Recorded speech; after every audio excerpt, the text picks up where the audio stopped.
Galera, seguinte, para fechar todos esses tópicos, né, para fechar aí essas questões ligadas à reforma protestante e essas novas religiões, fica faltando o último caso, que é uma mudança exclusiva da Inglaterra, que é a formação da Igreja Anglicana.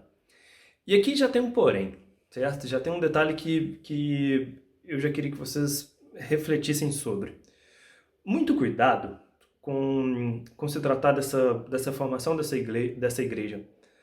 Principalmente porque é muito sabido, né? É muito comum todo mundo já ter ouvido falar na situação do divórcio do Henrique VIII com a Catarina de Aragão, de como é que o rompimento dessa igreja ela acontece pelo conflito, né? Pela falta de diálogo aí em resolver o problema do divórcio do rei com a sua esposa dentro da Igreja Católica, como isso não era autorizado. E por que eu estou chamando atenção para esse episódio? Porque muitas vezes essa característica ela é considerada, né, a situação do divórcio, a situação da separação e da luta pelo herdeiro, ela é considerada como o principal motivo desse rompimento, né? Ou seja, ela é vista como a causadora dessa ruptura com o catolicismo, sendo que, na verdade, esse episódio está muito mais ligado ao estopim, ou seja, a desculpa utilizada por um desejo que vai além da questão do divórcio, certo? E o que é isso? O caso da Inglaterra, os historiadores eles têm analisado esse episódio, o rompimento e o surgimento da Igreja Anglicana, muito mais como uma disputa política do que como uma disputa ligada à questão da sucessão. Apesar desses dois assuntos eles se unirem. E por que eu estou chamando atenção para isso? Qual é essa situação? Na verdade, o grande problema que existe na Inglaterra desse período, o grande problema da dinastia dos Tudors e que o Henrique VIII enfrenta, é a divisão do seu poder, não só com o parlamento, porque isso já é uma característica exclusiva da Inglaterra, né? Ou seja, o rei ele não tem esse poder absoluto, a monarquia inglesa ela não consegue controlar todo o Estado, porque existe aí um conselho de nobres, de burgueses e de fidalgos, ou seja, de bens nascidos, que vão limitando e vão dialogando junto com o rei sobre como é que se governa. Então o rei da Inglaterra ele já não tem o seu governo absoluto e próprio.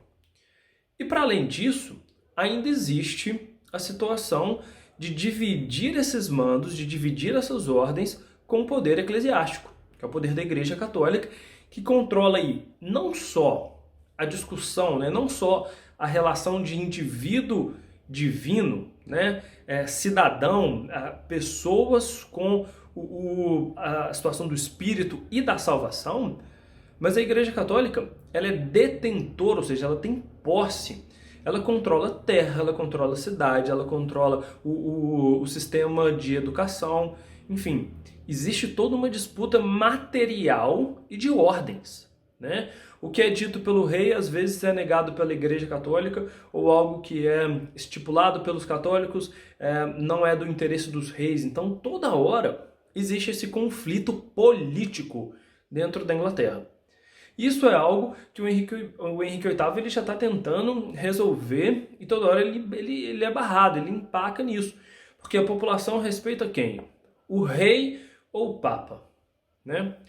Diante desse impasse e de um interesse em aumentar o seu poder, em controlar todas as posses que a Igreja Católica tem, em tirar a Igreja Católica dessa posição de ter alguma palavra e os seus súditos e a população inglesa ouvir apenas o rei, o Henrique VIII ele vai encontrar na questão do divórcio uma saída para resolver dois problemas, né? Aí sim, existe um problema de sucessão, que ele não consegue ter herdeiros do sexo masculino com a tia do rei inglês, que é a Catarina de Aragão, recorre à Igreja Católica para romper essa aliança, né, para romper esse matrimônio justificando que não houve a consumação, né? Ou seja, não houve relação sexual propriamente dita, e isso seria possível anular o casamento. E o Papa não autoriza, não aceita essa medida, esse pedido do Henrique VIII. Primeiro, porque a gente está falando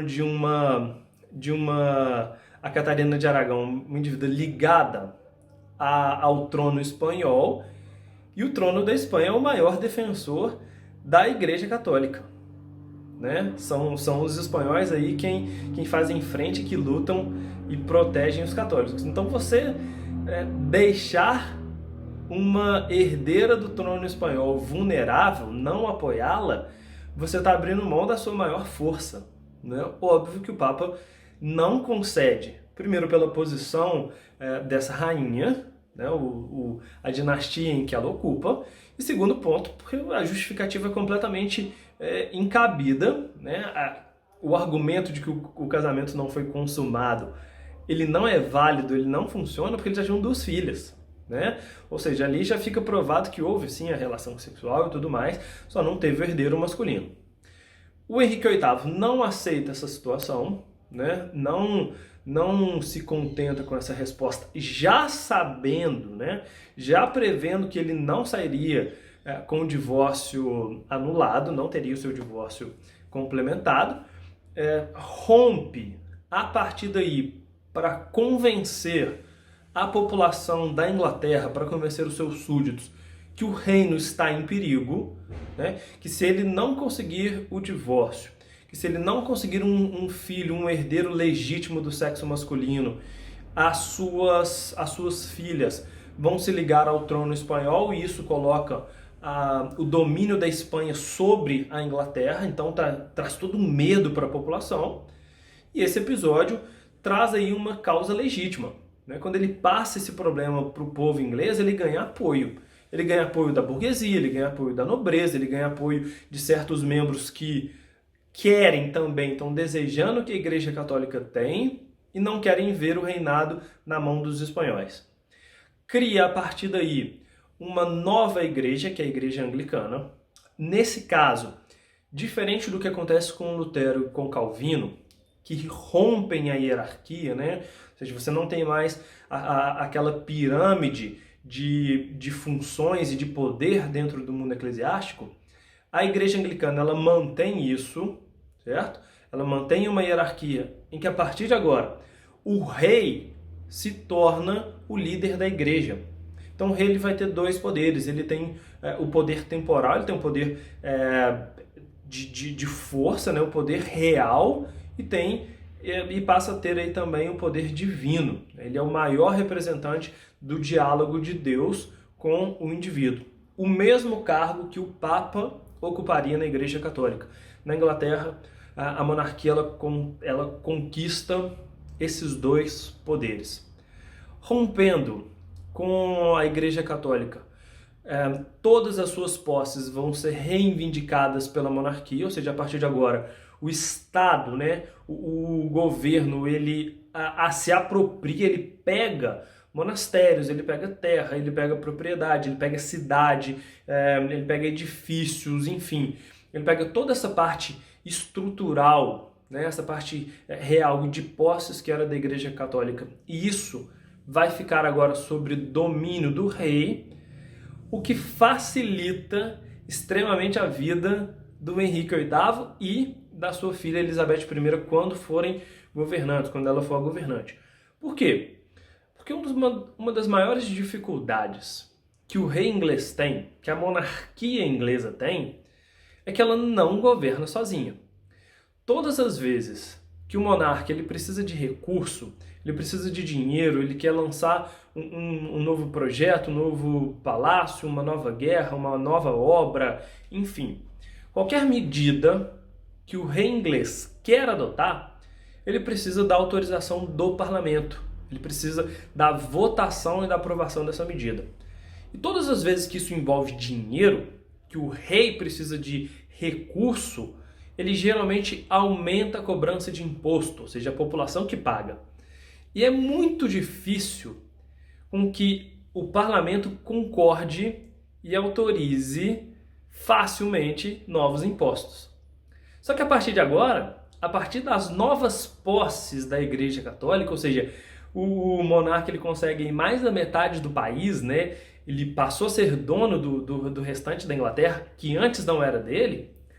Todas as vezes que o Henrique VIII e depois a Elizabeth I precisarem de recurso, eles não têm que recorrer ao parlamento. É só eles colocarem à venda essas posses que eles adquiriram, certo? Isso para a monarquia é um exemplo de força. Por quê? Porque eles vão diminuir o conflito, vão diminuir os atritos entre o parlamento. E para a Inglaterra, essa mudança ela traz um aspecto fundamental. Porque todas as vezes que o monarca, que o rei, vende esses bens, alguém da Inglaterra está comprando. Algum nobre, algum burguês, um grupo aí que a gente vai chamar de gentry, né, que é essa nobreza, esse grupo de aristocracia, mas que já tem um pensamento capitalista. Eles vão ser os responsáveis pela compra. Então a gente tem uma monarquia que está ficando fortalecida e grupos de comerciantes e de nobres que estão adquirindo propriedades privadas.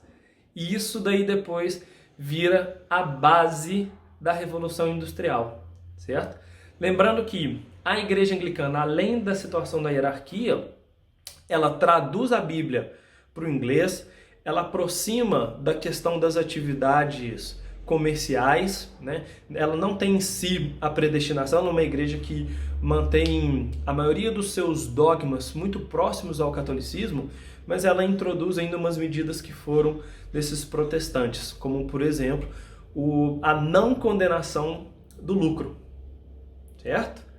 Juntando essas reformas todas, daqui a pouco vem novas mudanças, beleza?